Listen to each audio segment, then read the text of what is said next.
When we return to our planet, the High Court may well sentence you to torture. He likes movies, we like movies. SeptumSin versus the world. SeptumSin versus the world. SeptumSin versus the world. SeptumSin versus the world. I'd buy that for $1. Greetings. You're watching SeptumSin versus the world. I'm SeptumSin. I'm here with Kotobuki J. Right? And we're here to show you what we got. Show me what you got. I want to see what you got. Oh boy. Wait, what's going on? Greetings, human trash fire.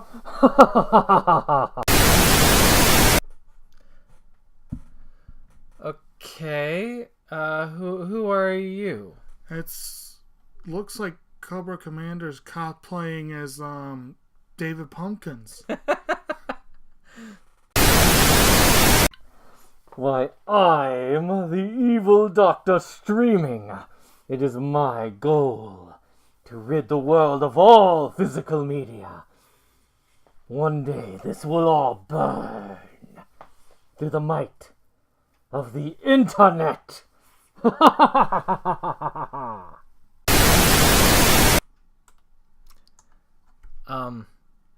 No, don't burn my collection. You can burn, maybe you can burn his collection, but not my collection. No. No. That will not happen.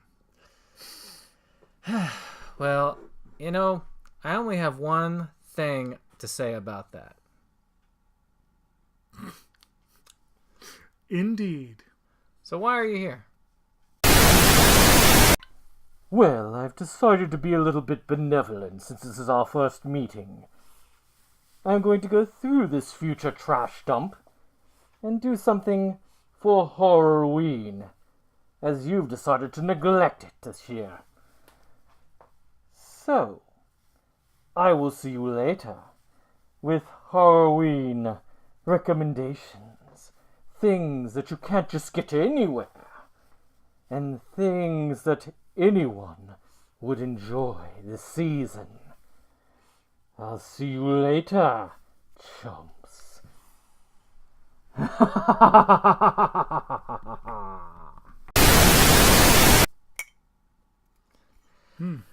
Well, I did neglect Halloween this year. I haven't. Last year I did a review almost every day. That's a lot of reviews. And in past, when I was doing the written site, I used to do a lot of those as well. Right. So I think it's going to be kind of fun. Good deal. So who went first last week? Do we remember? I have no idea. Well, that was kind of distracting, I guess. Yes. But I guess I can go first if you want. Go for it. Go for it. Again, Reach there's into no your real unremarkable cloth bag.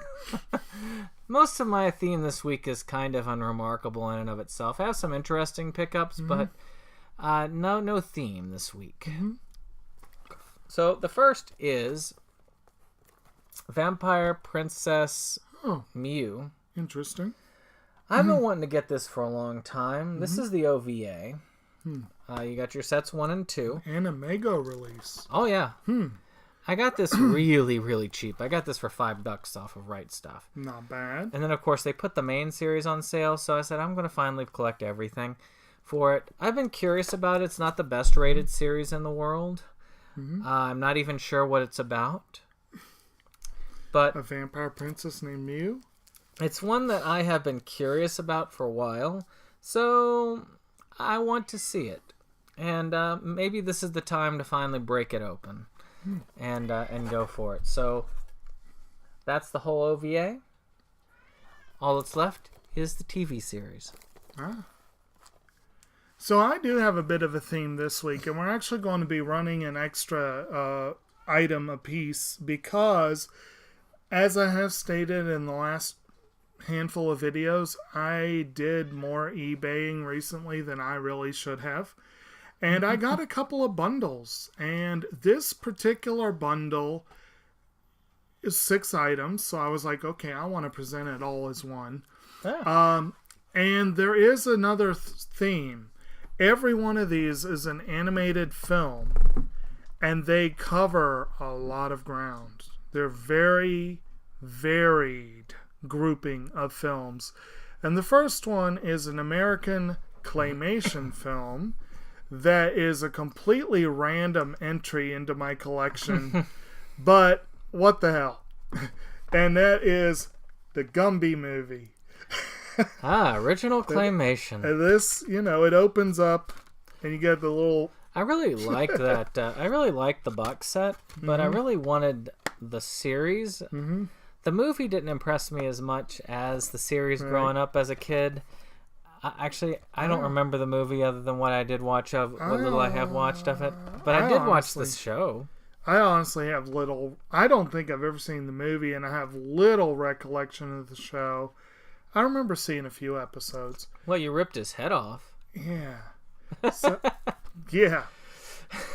I honestly, this one is sort of the rider on everything else I got. But 6 Blu-ray films for a pretty reasonable price. I'm more than willing to let one of them be a weaker one. And who knows, it could be a lot of fun. So, here we go. Well, on that note, hey, you could be the evil Dr. eBay to go along with the Dr. Streaming.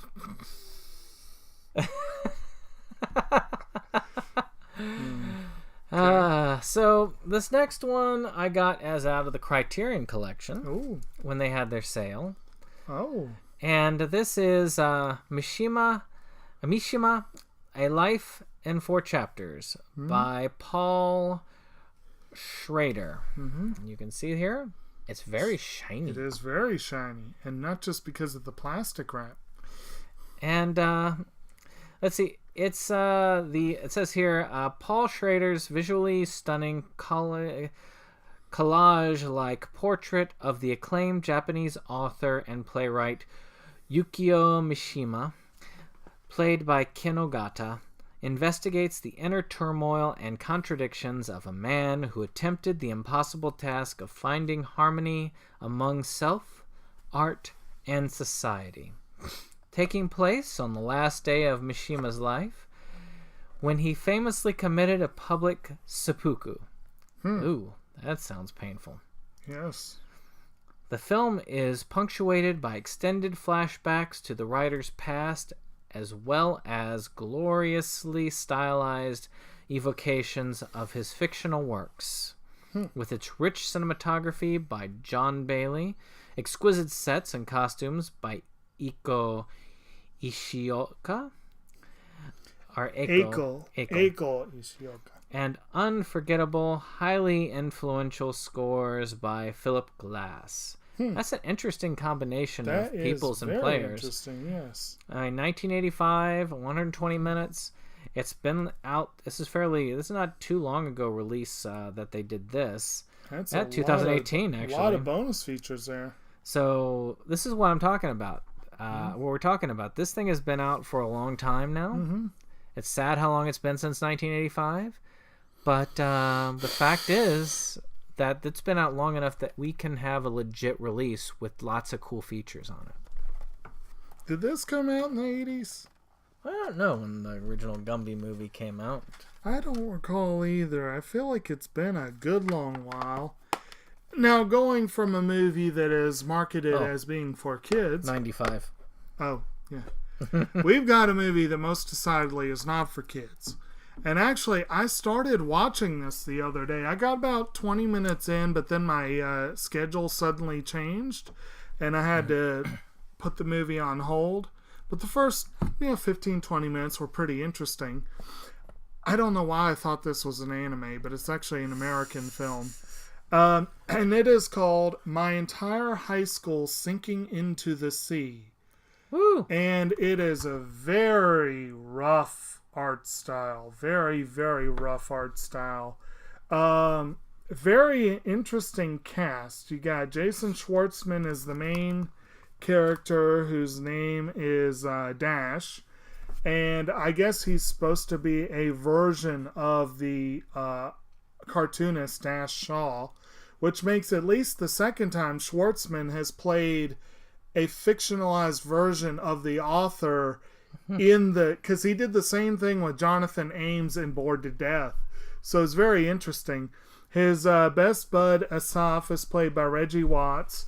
They are yellow journalists, muckraking journalists, tabloid artists, call it what you will, on the school newspaper, whose editor is played by Maya Rudolph. And then you've also got Susan Sarandon and your wife's favorite person, Lena Dunham. And from what I've seen, it looks interesting. One of these days I'll finish it. But you got to admit, that is a cool title. That is a title that you will remember, although it took me a while to remember exactly what it was. But that one is a G-Kids release. And actually most of these are G-Kids releases, not all of them though. But like I said, this is a very interesting assortment of animation, and it will only get more interesting as we go. Yes, indeed. So, next up on our list, or at least on my list, we have another fun film.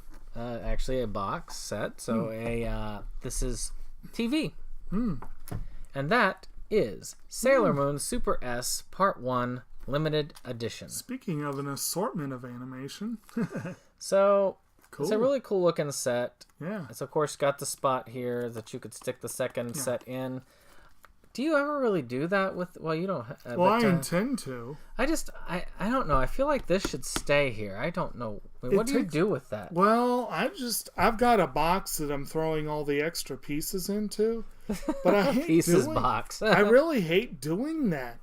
It pisses me off when I have to... Because as a collector, I've got to keep all the pieces. Yeah. But it really makes more sense as a collector to take as little room as possible on the shelf. Yeah. Like the other day, I did condense my Rosario set, just because it was taking up space.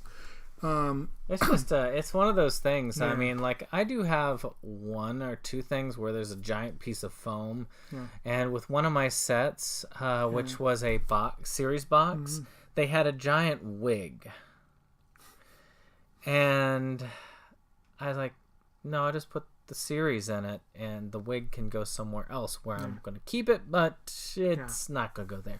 I like that though. Like, have like a pieces box, just throw all the extra pieces there. Yeah, that's pretty much what I do. But this is a fairly fun series. I actually liked Super better than I liked Super S. I don't know. It's the whole thing where you've got Chibi Moon and and her love of unicorns.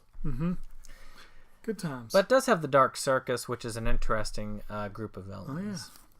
And this is the set I haven't gotten yet. I will get it if it goes on sale. Set 2 releases soon. Yeah. Yep. So, my next one is one that I have seen. I believe you've seen it as well. This was a film, I think it was an Oscar nominee, but certainly got a lot of Oscar buzz. And it's very notable as an extreme rarity of being an animated documentary. And that is the film Waltz with Bashir. Oh, yeah, we watched that. I think we watched it together. I think so. So it's in English and Hebrew. And it basically is, if I recall correctly, it takes place in Lebanon, right? Yeah. And it basically talks about the conflicts that are still ongoing in that region. But it was a fascinating film and very well done. And again, how often do you see an animated documentary? And this is the DVD version. Yes, exactly. This has been on my to-get list for a long time, and I just never got around to it. And it was one of the reasons why I put in a bid for this thing. But like I said, assortment of... That's a cool film. Yeah. Very dark, but... It is. That's what but it's a good example of where the people who think that animation Yeah. is kids stuff, all I gotta say to that is but this is a good example of how it can be used for something completely different. So this one is we were talking about indie horror in one of the previous videos, and I am a fan of it. I try to donate to it when I can, and one of these is out in Walmart, but this particular one is a special edition because I contributed to the eBay campaign, and that is the movie House Shark. Woohoo!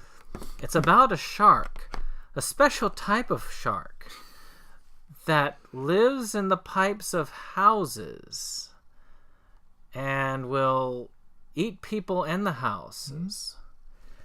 Because most people will have a pipe leading up to your house big enough to fit a critter like that. I really love this cover, and that's the one thing. Looking at the Walmart DVD release, they did not use this cover, which is sad because I love this cover. I just love that really cool. Walmart sells that. You can see the toilet with the fin sticking out of it there, and if you look carefully, you can see that a lot of the people who worked on it signed it. Like there's a signature there. You do have to look carefully. You do really have to look carefully on it, but it is signed. Huh. And it's signed again, a little bit more legibly here. Hopefully under the plastic. Yeah, it's under the plastic. Okay. But you can see all the signatures, which is really cool. You got a cast signature on it. We've got our little house shark sticker. We've got our house shark poster there. Gonna need a bigger house. I want that poster. And of course, their little postcard, which, again, it's a fun romp. It does drag on a little bit, but if you want to see more, Inside Movies Galore did a talk about House Shark, which I was in on. Not the regular show. This was one of the off shows. Both me and David Streggy, the main person in there, we did a talk about House Shark, and it was fun. It was. I only got to watch it through streaming at that time, with permission of the author, and but now I finally own it myself, and I'm happy to have it. All right. So my next one is a film I have not seen, but I've heard pretty decent things about. But, and that is a French animated film called Phantom Boy from the people behind A Cat in Paris, which I thought A Cat in Paris was a delightful movie, but I wouldn't really call it Oscar quality.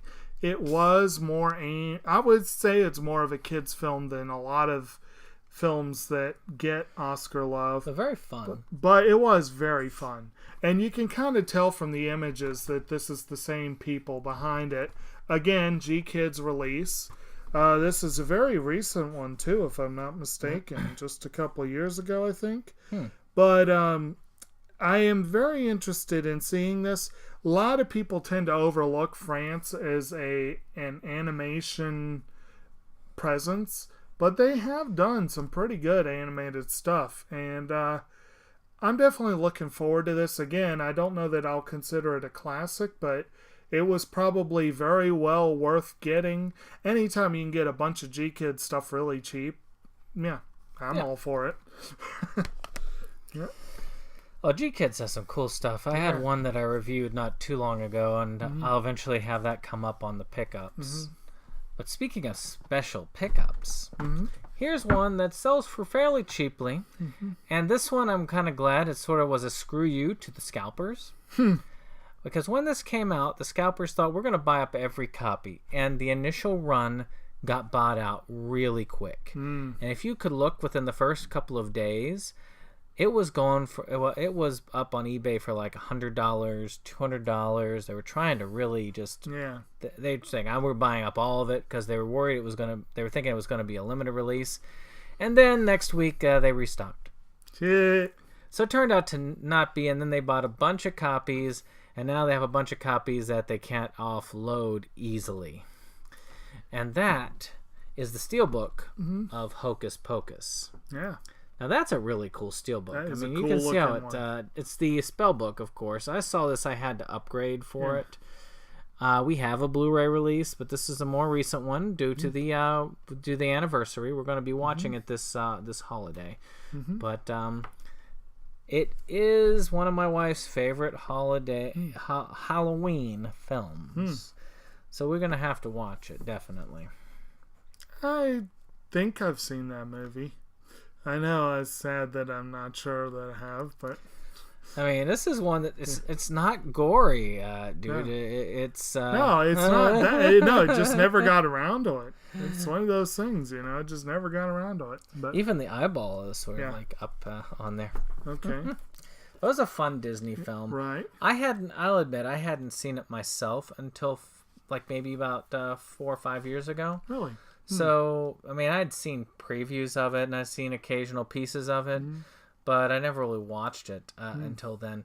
I wasn't as much a Disney kid. I was a Disney kid back when I was little, like early elementary age, and not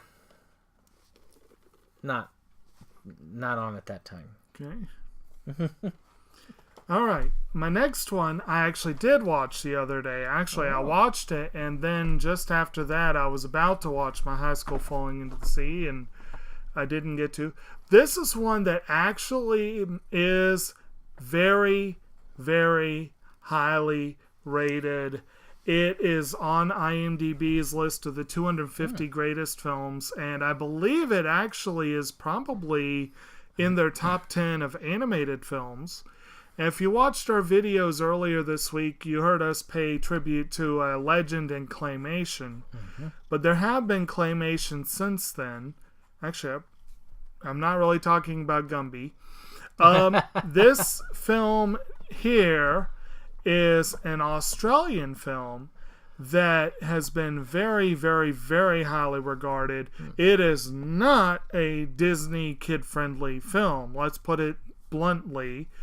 But it was a delightful fun little film about a lonely 8-year-old girl who becomes pen pals with a very lonely 44-year-old dude in New York. And it's called Mary and Max. And it was a very interesting, very odd film. You can look here. The art style is not the most visually appealing, but it definitely is an interesting, it is very much claymation style. Toni Collette plays the girl, or the older version of the girl. Philip Seymour Hoffman played Max.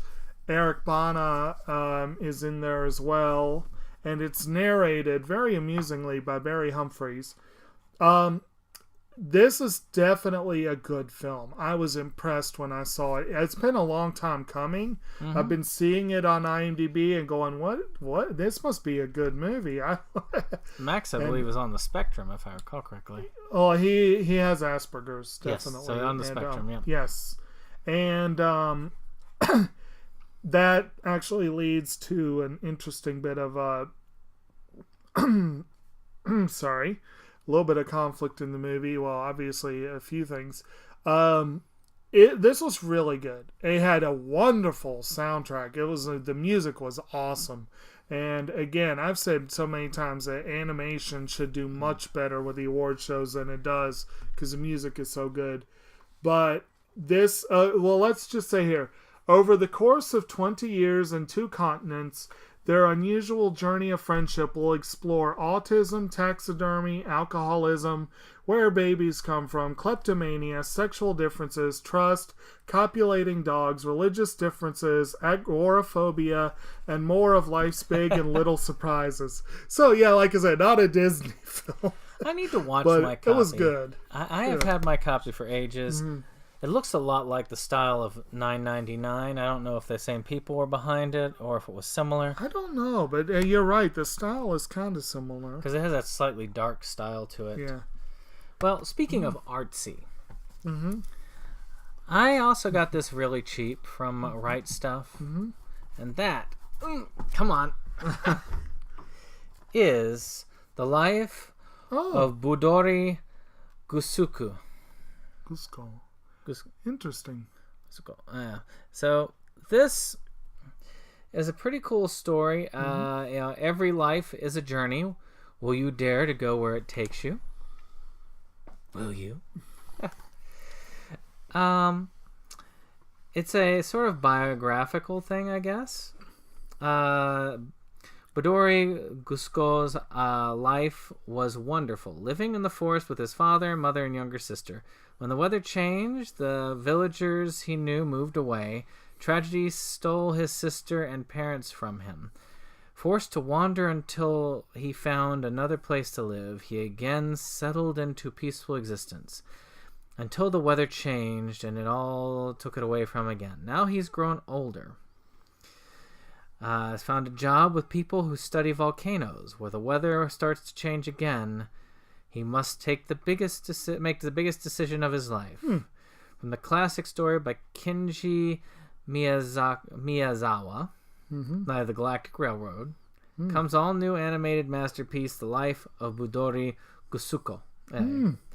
It looks really good. Yeah. It's got a good pedigree. I thought biography, but I was thinking Spring and Chaos when I saw it because there's a similarity to it. If you look into the style with the cats, which by the way, if you have not seen Spring and Chaos, you should watch Spring and Chaos. It was good.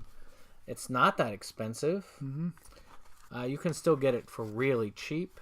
And what's funny is the person who this was a biography for hated cats. Yeah, I thought that was entertaining. Plus, it's a really cool set. I like when they like Wally. Look like Wally spikes. Yeah. So that's it for mine. All right. So my last one is almost an anime. It's kind of strange that I got all these animated films that cover so much variety and so many different points of origin, and not a single one of them is an anime. But this one is a Korean film, so it comes close. And this is one that is a very recent Blu-ray release that I really wanted to get. I actually, when I saw that Walmart was selling it for $15, I really wanted to get it. But then I saw this auction, and I'm like, well, I gotta put my hat into the ring. And I never thought I would get these for as cheap as I did.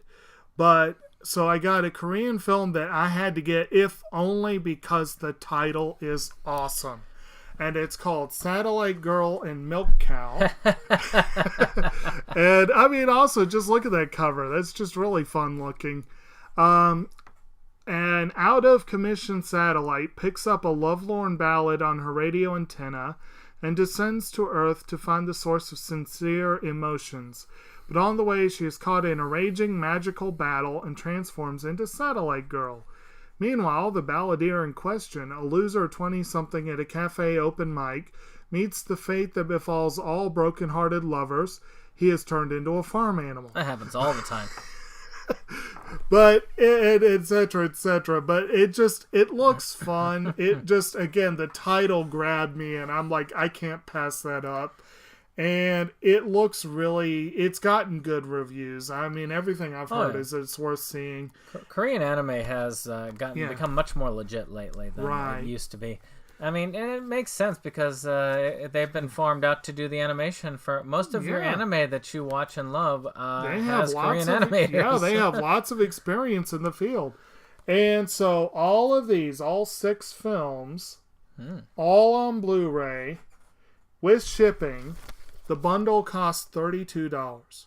Ooh. So you see what I mean? Like, $15 for this, or twice that to get all these. You know. Yeah. Not bad. I'm nice fine bundle. with that. And I think they're all used, but like I said, I've played this one and it played without a hitch. The first part of this played without a hitch. I'm trying to get through them quickly so I can leave feedback on this bundle. And of course, the most important one, the Gumby movie. Oh, the most important one. But yeah, so this was really cool though. And I've got another bundle that's all DVDs that'll probably be next week. But every now and then I get a good price on bundles. It doesn't happen a lot, but when it does, it can be a lot of fun. But yeah, so that's it for me. All right. All right. Tell us what you've picked up this week in the comments. Of course, if there's anything that we said that you're like, oh, wait, I need to comment on that. Go ahead and put it in the comments. Right. Do you think the evil Doctor streaming will destroy the collection? Well, he's obviously a procrastinator if he's standing right in front of it and hasn't destroyed a thing. Well, some people are just lazy. Maybe that's why he likes streaming. True. Any case, we will see you on the next one. Goodbye.